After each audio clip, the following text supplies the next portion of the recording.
Everyone. So we all know about the Indiana Pacers and the Los Angeles Lakers trade, and for a while it looked like it might be dead, right? The Indiana Pacers were potentially working on a contract extension with Miles Turner. Ultimately, he decided not to sign a contract. Now the Indiana Pacers are in a real kind of debacle here, right? Like, what are they going to do? Are they going to try to hope that he sticks around in the offseason? Are they willing to run the risk of losing him for nothing? What is the play here for Indiana? Now, there's lots of talks and reports that Indiana is looking to acquire some pieces. Primarily, John Collins is in that discussion. There's talks about them maybe giving up Chris Dort to go and get like a John Collins, some type of package centered around that. And the idea is like, okay, to pair John Collins with, Tyrese Haliburton, you have a nice, young, solid core that you could really kind of build for the future. And then Miles Turner, he would be great to kind of have there and have that front court of John Collins and Miles Turner. Buddy Hield, they could keep Buddy Hield. He's been great for them, absolutely solid. But one of the big concerns is, beyond Miles Turner's potentially leaving and his departure, is that you have Tyrese Haliburton, who is injured and is going to miss some time. The Pacers are now, because of this, not doing so hot. They're currently on a 4-game losing streak. They are now sitting at 23-22 and still in the 8th seed. But now they are only, that would be a play-in team. And they're only half a game ahead of just falling out of the top 8 and into that like play-in to where you have to win 2 games rather than 1. And it doesn't look like they're going to be able to pick it up anytime. Tyrese has kind of been the engine for that car, and they really need him. So if he misses too much time, the Pacers could be on the outside looking in. Miles Turner could end up departing. And so, of course, now we're seeing talks and reports that the Lakers and the Pacers very well might actually engage in new trade discussions relatively soon, that the Pacers are kind of interested in just kind of seeing, like, how does this team perform?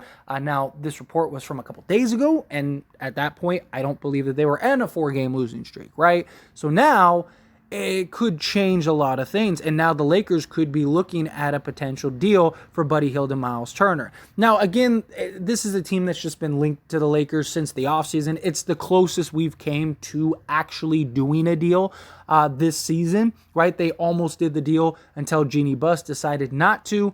They were going to do the deal right before media day, and then it got rejected.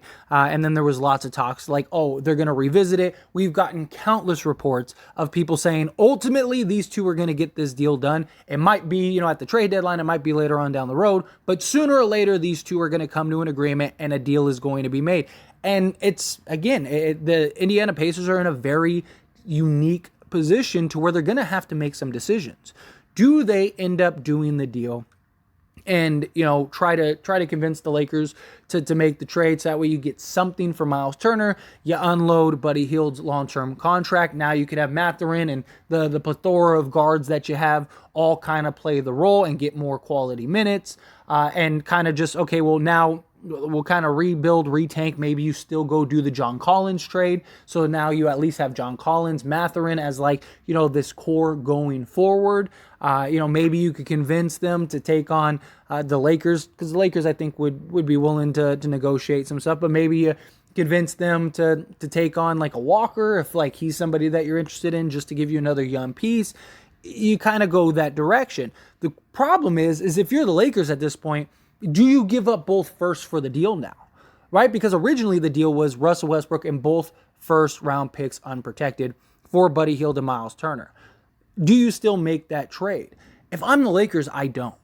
If I'm the Lakers, I'm not giving up both first-round picks for Buddy Hield and Miles Turner, because Russ is no longer a negative value. At the time in which you wanted to do the deal for Russell Westbrook, you didn't know Russell Westbrook was going to work. You didn't know that Russell Westbrook was going to be the Russell Westbrook we have seen and how great he was going to play. So I do understand them wanting to give up both first-round picks. I don't think Buddy Hield and Miles Turner are the answer, in my opinion. I think that do they make us better? Absolutely. We become a better team, but I just think this team has so many holes a big man like Miles Turner isn't solving that, right? Our biggest issue is perimeter defense and shooting the three ball. Buddy Hield definitely helps shooting the three ball, but you need more than just one three-point shooter in order to be a good three-point shooting team. Buddy Hield is definitely a step in the right direction, and honestly, I would actually prefer the Lakers just trade for Buddy Hield by himself rather than getting Miles Turner as well. But if you're going to do the deal, you might as well try to get both of them, which I do understand, and then you have Buddy Hield and Miles Turner. But if you can keep one of the first, because if you're the Lakers now, you're looking at it as like, we don't really need or want to necessarily give up Russell Westbrook. Yes, it would be cool to get Buddy Hield as the shooter next to LeBron and AD. Have a guy in Miles Turner who now AD can go play the four. Yes, it would be a solid trade. It would help for, beyond this year as well. But we could just go sign Miles Turner in the offseason if we wanted to and ride out this season, and it would cost us nothing and keep both first-round picks. The Indiana Pacers, do you really want to lose Miles Turner for nothing? You tried and thought you could get him on a contract extension, and guess what? It didn't happen. And to be fair, there are some reports that say that Miles Turner just wants more money, that they want something else, and that's another thing for the Lakers, right? He has an injury history. He's a guy that wants, 25 plus million, and I don't think he's worth that. I think he's great as a center, but for the Lakers, you already have Anthony Davis on a max. You got LeBron James. You're going to have, Buddy Hield on the $20 million deal next season, and then you're going to have Miles Turner on, $25 million. That's basically your team, right? And but if you could keep one of the firsts, right, maybe you could go get Bojan Bogdanovic, or, maybe work out some configuration of the Spurs deal or something. Like, just imagine, like, if you could turn Russell Westbrook, Patrick Beverley, Kendrick Nunn, and if you had to, Lonnie Walker, into Buddy Hield, Bojan Bogdanovic, and Miles Turner, now we're talking.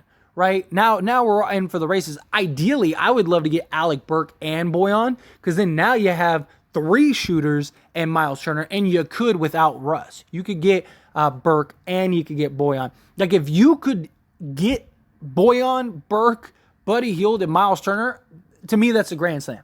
That's the best. Like, yes, you still need perimeter defense, but you have enough shooting, enough, shot blocking, enough creative. Like, you're good enough to win a championship, right? Like, because now you have 3 guys that are all shooting, above 40% from 3. Now you're a legit 3-point shooting team. You got Miles Turner who can shoot the 3 ball, and you got Anthony Davis. Like, that would just be much, much better, right? You could have LeBron run point guard and play the point. So literally you could go LeBron James, Buddy Hield, Bojan Bogdanovic, Miles Turner, and Anthony Davis if you wanted to. Like, that to me is a really good team. And then you still have Alec Burke, or you could start Alec Burke instead of Buddy if you wanted to. But regardless, this is a deal that I could still see happening and still go down. It's something that I've talked about countless times on this channel because it just keeps popping up. But the thing is, like, usually where there's smoke, there's fire. And I'm sure some people are like, we've heard this deal a million times and stuff. And yes, I feel the same way too. But it is an option that is out there. And it's something that I've said I don't see going anywhere. I think this deal would always be there. And I've said that before, and I've even had people, like, when Miles Turner was getting ready to sign that extension, I had people trying to call me out and saying, I thought you said the deal was always going to be here. And I was like, he hasn't signed the extension yet. I don't think he's going to sign that extension. And he didn't. He did it. And I said we'd be right back to these conversations once again. And now it puts so much more pressure on Indiana.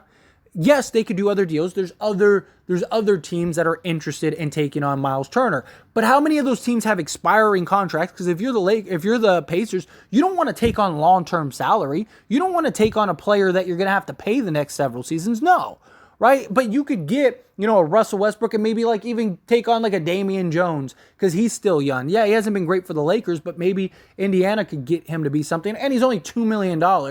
And he's like, 24? So, like, take him in and try to see if you could develop him and turn him into something.